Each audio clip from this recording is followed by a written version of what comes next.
Nah, ini kita membahas tentang akhlaknya Nabi. Akhlak itu termasuk sunnah. Ya. Di sini dijelaskan ya. Al-faslu tasi', fasal yang ke-9 fi sifati kalamihi sallallahu alaihi wasallam wa su'udih. Dalam sifat berbicaranya Nabi Muhammad sallallahu alaihi wasallam dan diamnya Nabi. Tidak ada satu tokoh di dunia ini, ya, tokoh besar manapun yang gerak-geriknya itu ditulis, dicatat seperti Nabi kita Muhammad sallallahu alaihi wasallam. Orang mengidolakan siapapun tidak pernah ditulis, ya. Orang mengidolakan Soekarno tidak pernah ditulis bagaimana Soekarno itu masuk ke dalam kamar mandi. Ada? Nah, ya. Ini sifat bagaimana Nabi kita Muhammad sallallahu alaihi wasallam berbicara dan diam. Sebuah hadis an Aisyah radhiyallahu anha قالت ما كان رسول الله صلى الله عليه وسلم يسرد كسردكم هذا ولكن كان يتكلم بكلام بين فصل يحفظه من جلس إليه. Sebuah hadis ya, dari Sayyidah Aisyah Ummul Mukminin radhiyallahu taala anha. Beliau berkata, adapun Rasulullah sallallahu makan, tidaklah Rasulullah manafi, tidaklah Rasulullah sallallahu alaihi wasallam itu berbicara yashudu kasradikum hada. Jadi maksudnya tidaklah Nabi itu berbicara biasa kayak orang pada umumnya itu tanpa titik, tanpa koma. Apa itu namanya? Apa namanya? Apa itu bicara? Apa istilah itu ada? Nyocos. Ya. Nabi sallallahu alaihi wasallam tidak nyocos ya. Seperti kalian, ya. Tidak nyerocos. Walakin kana yatakallamu bikalamin bayyin faslin. Akan tetapi Nabi kita Muhammad sallallahu alaihi wasallam itu berbicara dengan pembicaraan yang jelas dan fasal, terpisah-pisah. Ada titik komanya. Ada titik komanya. Kalau nyerocos enggak ada. Iya kan? Yahfaduhu man jalasa ilaihi. Dan orang-orang yang duduk bersama Nabi hafal dengan apa yang dibicarakan oleh Nabi Muhammad SAW. Saking jelasnya, saking runutnya apa yang dibicarakan oleh Nabi. Jadi ini kan hadis, ya. Hadis, tapi bukan Nabi yang berbicara. Diceritakan oleh Sayyidah Aisyah. Ini namanya hadis fi'liyah. Sunnah itu ada 3 ya. Fi'liyah. Seperti ini perilaku Nabi Muhammad SAW. Ada sunnah qauliyah, perkataan Nabi. Di situ ada larangan, ada perintah, ada anjuran, ya. Itu Nabi berbicara. Ada lagi sunnah takririyah. Sunnah yang dilakukan oleh sahabat, tapi Nabi tidak melarang, tidak menentang. Banyak itu, ya, banyak. Sunnah takririyah. Di dalam kitab Mafahim Yajibu an Tusahhah karya Sayyid Muhammad bin Ali bin Abbas Al-Maliki, ya, kitab itu membantah kitabnya ulama Wahabi namanya Ibn Baz. Judul kitabnya Mafahimuna, pemahaman-pemahaman kami.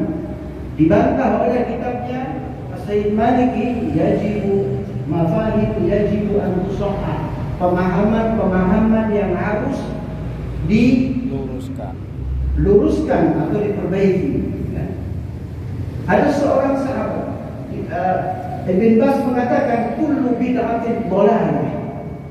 Kullu bid'atin dhalalah. Jadi apa yang dikatakan Nabi itu sudah paten. Lalu dalam kitab Mafahimuna itu Ibn Bas sedikit mengejek Imam Syafi'i. Dikatakan bahwa masa Imam Syafi'i mau membantah perkataannya sabdanya Nabi yang mengatakan bahwa seluruh bid'ah itu adalah sesat. Dan Imam Syafi'i membagi bid'ah menjadi dua, ya. Bid'ah dhalalah dan bid'ah hasanah. Jadi katanya Ibn Bas, Imam Syafi'i ya, yukhalifun Nabi, menentang Nabi Muhammad SAW. Lalu di dalam kitab Mafahim itu dikatakan bahwasanya tidak semua yang tidak dikerjakan oleh Nabi itu adalah bid'ah. Karena pernah ada salah seorang sahabat ya, sholat di belakangnya Nabi yang biasanya sami Allahu liman hamidah, orang-orang membaca Rabbana walakal hamd. Tetapi sahabat satu ini dia membaca Alhamdulillahi ya, Alhamdulillahi katsiran thayyiban kama amar. Beda sendiri, tidak diajarkan oleh Nabi. Ini tidak diajarkan oleh Nabi. Lalu setelah selesai sholat, Nabi Muhammad SAW berkata, Manil qa'il.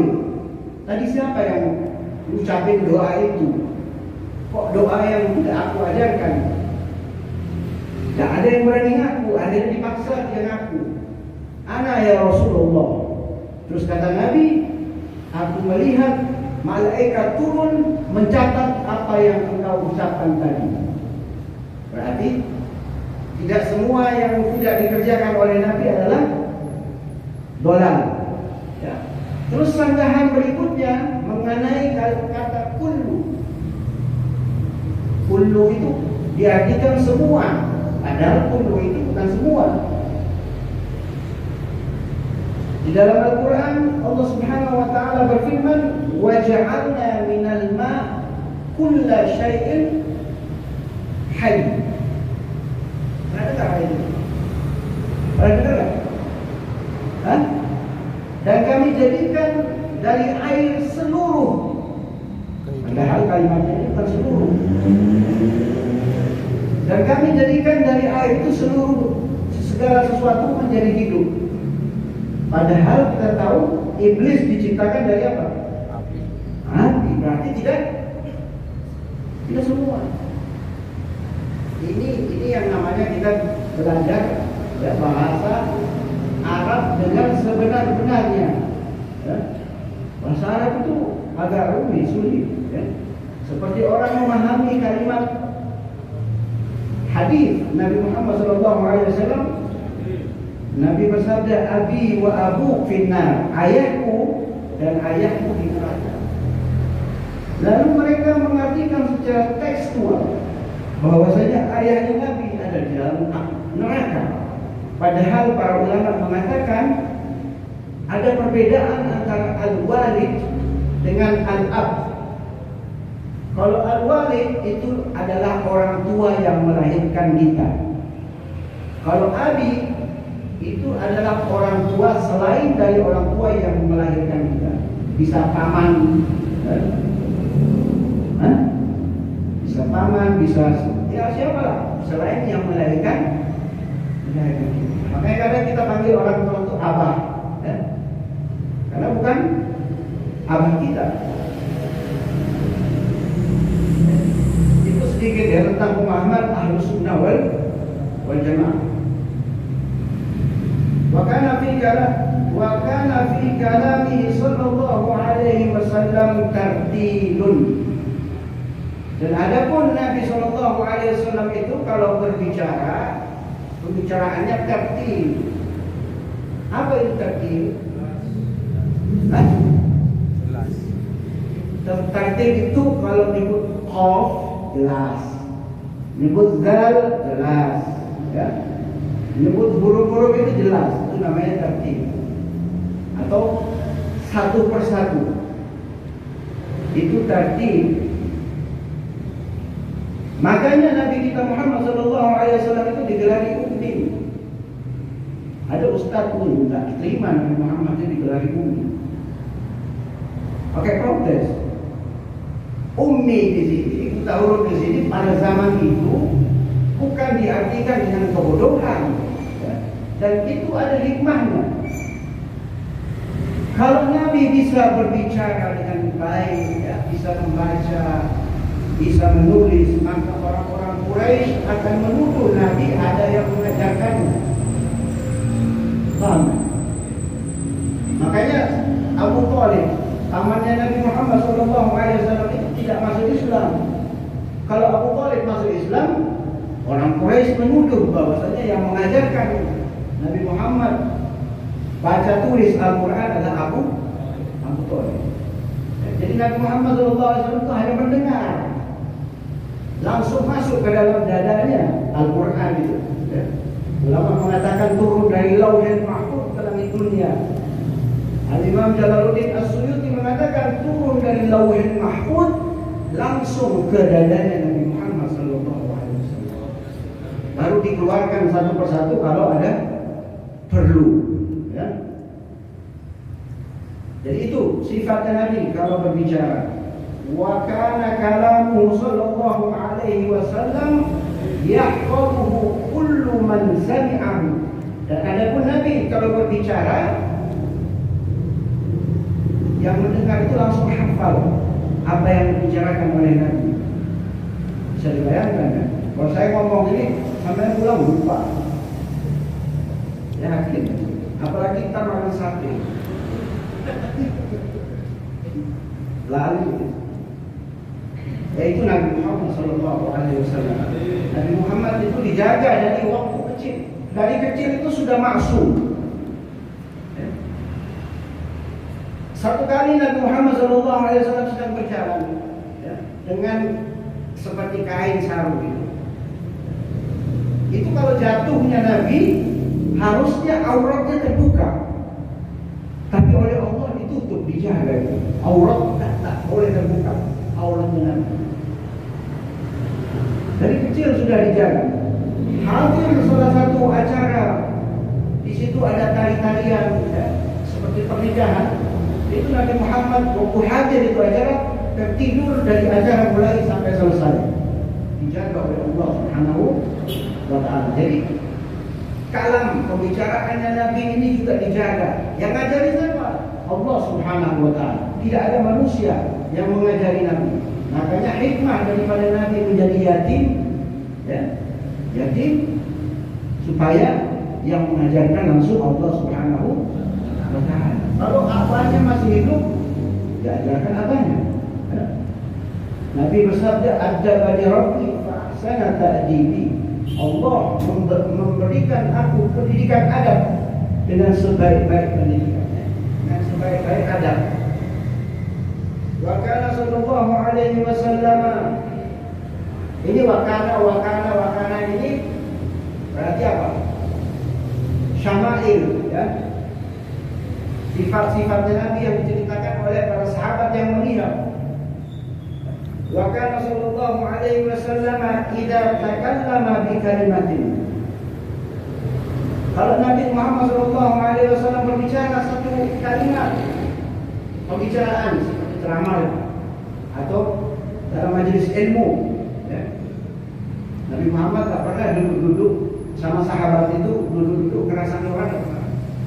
Ada dalam riwayat, ya. Ngomong masalah dunia yang tidak perlu, tidak ada.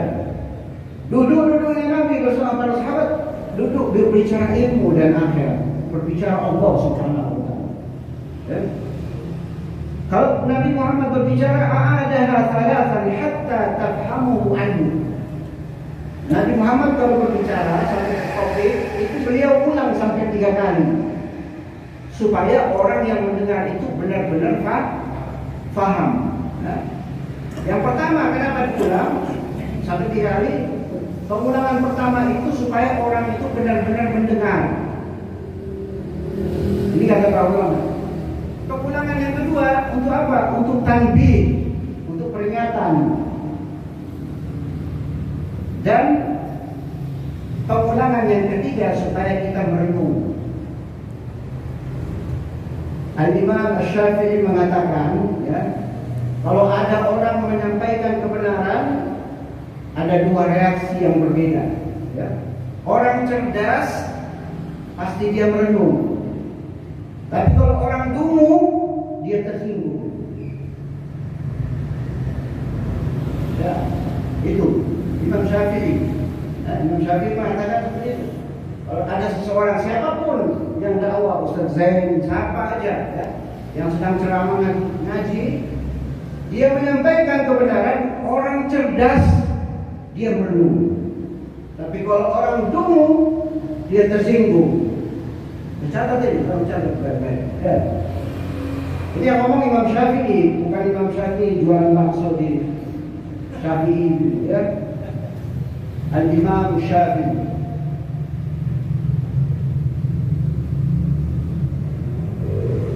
Wa idza ata ala qaumin fasallama alaihim, sallama alaihim thalathan.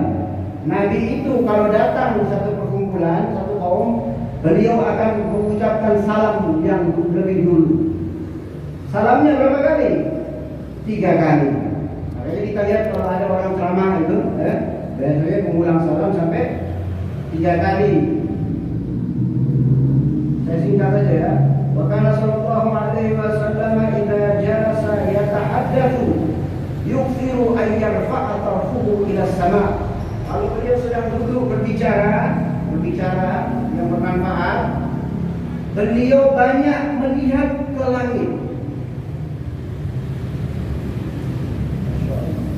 Subhanallah, sallallahu alaihi wasallam. Apa maknanya itu? Beliau bertafakur kepada Allah Subhanahu wa taala. Ya. Tapi bukan berarti itu pembahasan akidah nanti panjang, itu bukan berarti Allah ada di, ya, menandakan al-uluhiyah, Allah itu tinggi gitu loh. Allah tidak bertempat kalau dalam akidah Ahlussunnah, ya. Kalau tidak berbicara nanti banyak melihat ke tanah. Ini Zain. Dulunya, ya, Hashim. Wa kana sallallahu alaihi wasallam yuhadditsu haditsan